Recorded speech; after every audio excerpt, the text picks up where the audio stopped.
রবীন্দ্রনাথ তখন 23, নতুন বৌঠান কাদম্বরী দেবী মাত্র 25। 1884 সালের 19 এপ্রিল আফিম খেলেন নতুন বৌঠান আত্মহত্যার চেষ্টায়। মারা গেলেন ঠিক 2 দিন পরে। কেন আত্মহত্যা করেছিলেন রবির প্রাণের প্রিয় সখা কাদম্বরী দেবী? কেন প্রবল প্রতাপ বাবামশাই দেবেন্দ্রনাথের আদেশে আত্মহত্যার সব প্রমাণ পুড়িয়ে ফেলা হলো? ঘুষ দিয়ে বন্ধ করা হলো সকলের মুখ? কাদম্বরী দেবী কি লেখেননি কোনো সুইসাইড নোট, নাকি লিখেছিলেন যা পুড়িয়ে ফেলা হয়? সেই সুইসাইড নোটে কি সত্যি কিছু অস্বাভাবিকতা ছিল? লুকিয়েছিল গোপন গহন ব্যথা?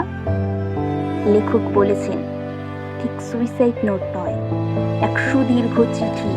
চিঠির সর্বাঙ্গ ঝলসে গেছে আগুনে। ঝলসানো চিঠিটাকে কে বাঁচিয়েছিলেন আগুন থেকে? রবীন্দ্রনাথ। চলুন পাঠক, আমরা ফিরে যাই 127 বছর পূর্বের সেই রহস্যবৃত্ত সময়ে। চিঠি নয়, এ এক হতভাগ্য তরুণীর বেদনা বিধুর উপাখ্যান।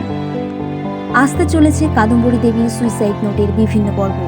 জানতে হলে চ্যানেলটিকে এক্ষুনি সাবস্ক্রাইব করুন।